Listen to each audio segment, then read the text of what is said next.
Pirmosios knygos pavadinimas Pusiau brolis. Šios knygos tema yra apie Beną ir jo draugą šimpanzę vardu Zanas. Beno tėvai buvo mokslininkai ir jie norėjo padaryti eksperimentą, parsivežti namo beždžionę ir išmokti gestų kalbos.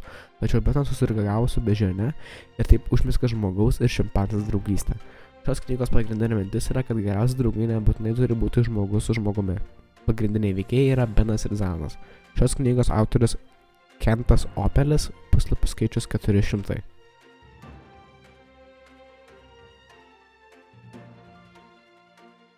Antrosios knygos pavadinimas yra Baidyklė. Šios knygos tema yra apie mergaitę Lenką ir istoriją, kaip mažo miestelio mokykloje Lenko kovoja prieš pravardžiavimą ir patyčias.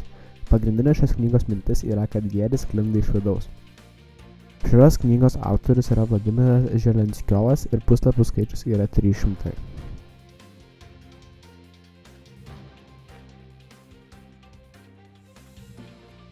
Trečiosios knygos pavadinimas yra Baltųjų sūrių naktis. Šios knygos tema yra apie Jurgio vaikystę ir paauglystę dar tokiame dideliame Alytaus miestelyje. Šios knygos pagrindinė mintis yra, kad reikia vertinti savo gimtinę bei vaikystę joje.